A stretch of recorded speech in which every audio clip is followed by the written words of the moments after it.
Tak a sme tu. Práve sme dorazili na jedno z najvýznamnejších miest v Prahe. Hlavní nádraží. Môžem vám povedať, že tento vlak vie byť celkom dobrodružstvo. Či už cestujete prvou triedou, alebo sa tlačíte niekde v uličke. No, všetci sa nakoniec stretneme tu, v srdci mesta. No pozrite na to. Tento chaos, tie svetlá, tie hlasy zo všetkých kútov sveta. Je to ako malé mravenisko. Tak vítajte, práve ste vykročili do toho veľkého mestského kolosu, kde sa stretávajú ľudia zo všetkých kútov sveta. Áno. A možno aj pár vlakov, ktoré trochu meškajú. No jasné. Ktoré trochu meškajú. No, to by sme neboli my, keby sme si nemohli do niečoho rypnúť. Samozrejme, my chodíme vlakmi, ktoré nemeškajú, takže počítajte s tým. No a tam je hlavná hala. Dokonca sa to aj rímuje, že je krásna, no. Je to historická budova s modernými dotykmi. No a všimli ste si už tú veľkú kopulu? To je asi jedna z najfotogenickejších častí celej tejto stanice. Ak máte chvíľu, odporúčam si to obzrieť zblízka. Alebo dajte si kávu. Veď sme v Prahe, na výlete, tu sa predsa vždy nájde čas na kávu, že? Ale nie, nemôžeme sa tu len tak túlať. Máme pred sebou veľkú misiu. Áno, máme veľkú misiu. Musíme sa dostať predsa na letisko Václava Havla. Tak poďme na to. Hurá! Hlavnou halou sme teda prešli. Teraz je najdôležitejšie, ako sa dostaneme na letisko. No, ako sa to tam dostaneme. No, takže jedna z možností je samozrejme taxík. No ale to by sme neboli my a bola by to asi nuda však. My si zvolíme trochu zábavnejší spôsob a to verejnou dopravou. Jedna z možností je samozrejme taxík. No ale to by sme neboli my, to by bola nuda však. My si predsa zvolíme trochu zábavnejší spôsob a to verejnou dopravou. Aby sme videli aj trochu Prahy predsa. Ak máte kufre, tak pozor na tieto eskalátory. Tie sú v pohode, ale idú trochu ako rakety. Našťastie všetko je dobre označené, takže stratiť sa tu nie je umenie, ale nájdu sa aj takíto experti. Dostaneme sa k metru. Tu je červená linka C. Pozor, červená linka C. Ja si to dodnes pletiem, ale hádam, vy už to budete vedieť. Linka C je červená. To už si budem sa ja zapamätať. Nenechajte sa zmiesť. Ide len o pár zástavok na stanicu, pozor, teraz česky, nádraží Veleslavín. Znie to síce trochu ako jazykolám a s trochou cviku to zvládnete všetci. Takže ešte raz, nádraží Veleslavín. Nádraží Veleslavín, áno. Pražské metro je celkom rýchle a pohodlné. Navyše máte šancu zažiť miestnu atmosféru. Ľudí a tak, hej. Takže si sadnite, oddychnite si a sledujte, ako sa mestský ruch mení na pokojnejšie okolie. A ešte jeden tip pre vás. Ak ste práve pricestovali z inej krajiny, možno si budete musieť zvyknúť na dvierka, ktoré sa otvárajú sami, ale nevždy. Občas je také tlačítko, ktoré treba mačknúť. To vám možno niekedy raz ukážem. Yes! Tak sme tu. Nádraží Veleslavín. Bože, to je slovo. Nádraží Veleslavín. Odporúčam ísť s davom, to znamená, že vystúpite a nechajte sa viesť davom. Áno, presne, dostanete sa na miesto, tam, kde potrebujete. Väčšina tých ľudí cestuje asi rovnako, ale nespoliehajte na to. My vám ešte ukážeme cestu, ako sa tam dostať. Väčšina ľudí, čo tu vystupuje, má rovnaký cieľ. Rovnaký ako my? Letisko Václava Havla. No a už to nie je ďaleko. Kedysi to bolo, že musíte nájsť číslo autobusu 119, ale pozor, je tu malá zmena. Je tu obrovská malá zmena. My totiž to už nepôjdeme autobusom. Ten autobus asi pravdepodobne neexistuje. Ak ste boli takto zvyknutí, tak číslo 119 už skrátka neexistuje a máme tu novú linku trolejbusovú. Áno, tam Tak, trolejbusová linka od tejto chvíle už asi navždy. Ja vám ukážem, čo sa tam dialo. Poviem vám, že išiel som v čase, kedy to vonku bolo moc teplo a aj keď ten trolejbus má nejaké svoje ako možné vychytávky, že je veľký a podobne, vodí sa tam veľa ľudí, poviem vám, že tá klíma, ktorá tam bola, je o ničom. Proste ani nebežala.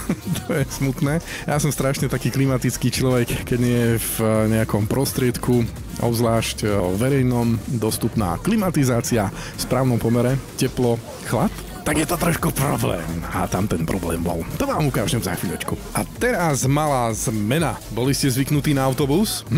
Tak, teraz je tá zmena.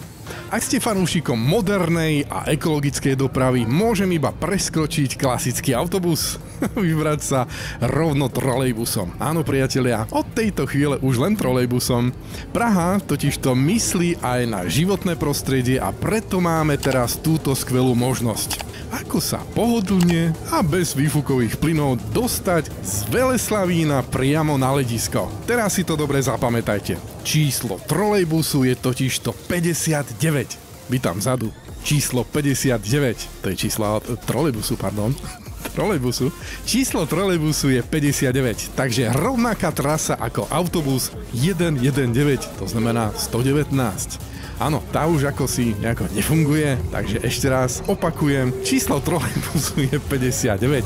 Takže nemusíte sa báť, že by ste sa stratili, len teraz to bude o niečo tichšie, zelenejšie, pretože trolejbusy sú naozaj tiché. Pokojne si užite cestu a sledujte okolie, alebo si čítajte knihu.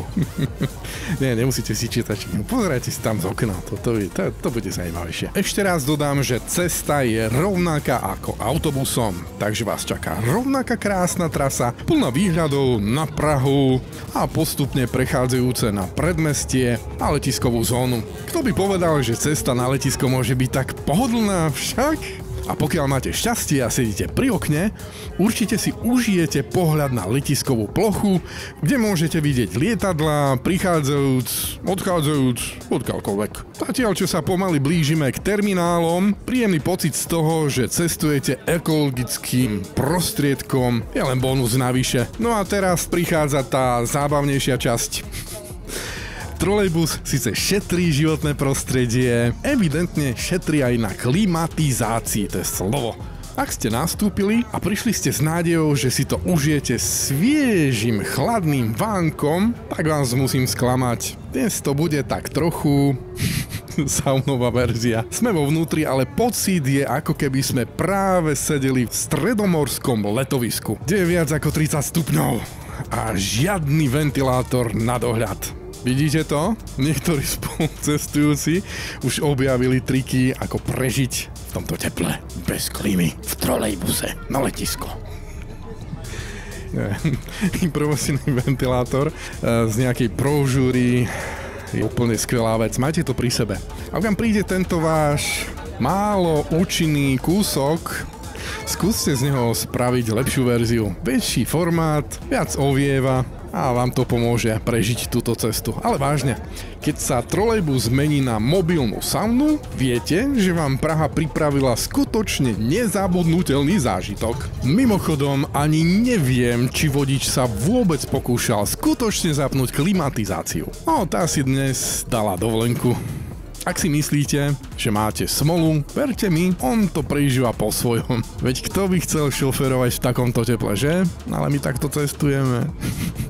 Asi už len čakáme, kedy sa začnú páliť kadidlá, prilieje sa voda na rozpálené kamene a začnú sa rozdávať uteráky. Máte podobnú skúsenosť s trolejbusom? Napíšte mi to pod komentár, či je to vždy takto, alebo to bola moja taká náhodička. Povedzme, že náhodička. A sme tu, dámy a páni, letisko Václava Havla. Vítajte. Ekologickým štýlom tento nový trolejbus je dôkazom toho, že aj mestská doprava sa neustále posúva vpred. Takže či ste už cestujúci taxíkom, autobusom alebo trolejbusom, Praha sa o vás postará. A teraz už len nasadiť úsmev, vziať si kufor a hurá do terminálu. Letisko už čaká, vy ste ten správny cestujúci na ceste k ďalšiemu dobrodružstvu. Bože, to znie strašne. Ešte raz, vítajte na termináli číslo 1, alebo AKA v bráne do sveta. Tu začína vaša cesta za exotickým dobrodružstvom, nech už letíte kamkoľvek. Od New Yorku, Istanbulu, Antálie, Bali po Tokio. Všetko to začína práve tu. Tento terminál je určený pre všetkých, ktorí sa chystajú za hranice šengenského priestoru. Áno, tento terminál je určený práve pre tých, ktorí idete mimo Európsku úniu, mimo šengenského priestoru. Či už vás čaká dlhý let, alebo len krátky skok za oceán, letisko je pripravené úplne na všetko. A kým sa budete ponáhľať k svojmu gateu, určite sa zastavte na chvíľku a vychutnajte si miestnu atmosféru. Klavír, nejaké dobré občerstvenie, možno sa vám podarí nájsť nejaký pekný suvenír v duty free obchode, alebo si vychutnať posledné české pivo pred odletom. Navyše, ak máte chuť na nejaké rýchle jedlo, je tu vždy niečo, čo vás nasíti od sendvičov po suši. No to doslova. Schengenské lety, priateľská atmosféra, cestujúci s rodinami. Áno, tak, vítajte. Toto je terminál číslo 2, ktorý je určený pre lety v rámci Schengenu. Či už letíte do Paríža, Berlína, alebo niekde bližšie, alebo ďalej, tu je to miesto, kde odštartuje vaša cesta. Tento terminál je o niečo menší, ale o to útulnejší. Menej stresu, menej kontrol, ale hlavne všetko je tu o niečo rýchlejšie. Ak máte čas pred odletom, odporúčam si dať kávu alebo malé občerstvenie. Ak cestujete s deťmi, nebojte sa, letisko myslelo aj na nich. Tu sú herné zóny, kde sa môžu vybehať, zatiaľ čo vy relaxujete. Skvelé, že? Check-in zóny, prechod cez bezpečnostnú kontrolu. Bezpečnostná kontrola môže byť pre niekoho stresujúca, ale to už ide celkom rýchlo. Odložte kovové predmety, vyložte notebooky, laptopy, tablety, telefóny, elektroniku. Ak máte tekutiny, nezabudnete ich vytiahnuť, aby sa nerozliali. Nie, ja neviem, proste musíte to urobiť. Žiadne ostré predmety, nože ani vidličky. Čože? Áno, takže čože? Vidličky ani nože. Samozrejme, tieto veci nepatria na palubu a bezpečnostná kontrola vám ich nebude tolerovať. Áno, je to tak. Proste je to tak. A potom už len úsmev na tvári ste takmer pri gate. Gate? Je už len kúsok od vás. Letisko Václava Havla je známe svojou efektívnosťou, takže ak tu nie ste poprvýkrát, viete, že toto všetko ide hladko. Takže stačí relaxovať, pozerať sa okolo a tešiť sa na váš let. Ale toto ešte nie je všetko. Ak ste na letisku Václava Havla poprvýkrát, stojí za zmienku, že to jedno... Čo? Stojí za zmienku, že toto je jedno z najväčších letísk v strednej Európe. So všetkým, čo cestujúci potrebuje, čaká na vás lounge zóna, kde si môžete oddychnúť v pohodlí a najmä ak letíte dlhšiu vzdialenosť. Ak ste si ešte nepožiadali o upgrade na business class, aka business triedu, tak teraz je ten správny čas. A pre tých, ktorí majú radi nakupovanie, tu máme duty free obchody. A poviem vám, že sú špičkové. Či už hľadáte parfémy, darčeky pre rodinu, alebo len nejaký malý suvenír z Česka, určite si prídete na svoje. No kto by nechcel si kúpiť nejaké ešte posledné české pivo, alebo tabličku tradičnej českej čokolády? Je také niečo? Asi áno. Tak uvidíte. Letisko ponúka všetko, čo potrebujete. A to, aby ste si užili príjemný štart do vašej dobrodružnej krajiny. Môžem to takto povedať? Aby ste si užili príjemný štart do vášho dobrodružného niečoho. A proste, tak som to chcel povedať. Ak ste typ človeka, ktorý má rada výhľady, určite sa zastavte pri oknách a sledujte, ako lietadlá vzlietajú a pristávajú. Je to skoro ako malý film o letectve v takom reálnom čase. Tieto veľké stroje sú fascinujúce, pomaly sa pripravujú na vzlet a vy sa už cítite, ako keby ste boli na ich palube. Ja mám vždy taký pocit, že zlietnúť z letiska je ako začať nový príbeh. Kamkoľvek letíte, čaká vás niečo nové. A pamätajte, ak máte chvíľu času, nezabudnite sa trochu natiahnuť, prejsť sa a možno si dokonca kúpiť tú poslednú kávu alebo čaj pred letom. Letisko Václava Havla vám chce spríjemniť cestovanie na čo väčší maximum, takže si to určite užívajte. Tak sme to zvládli, priatelia. S horúcim zážitkom z klimatizovaného, neklimatizovaného trolejbusu sme dorazili na letisko, pripravení čeliť ďalšej výzve z letu.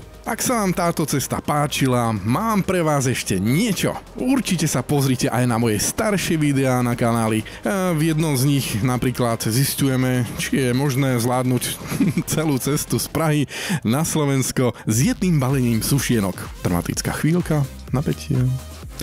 Nie, priateľe, nie je to možné. Až teraz je to všetko. Dúfam, že sme vám ukázali, že cestovanie z hlavného nádraží v Prahe na letisko Václava Havla nemusí byť vôbec stres. Pár jednoduchých krokov, trocha dobrodružstva v pražskej verejnej doprave a zrazu sme tu pripravení na svoj ďalší veľký výlet. Ak ste sa pri tejto ceste naučili niečo nové, alebo sa aspoň trochu zabavili, tak misia splnená.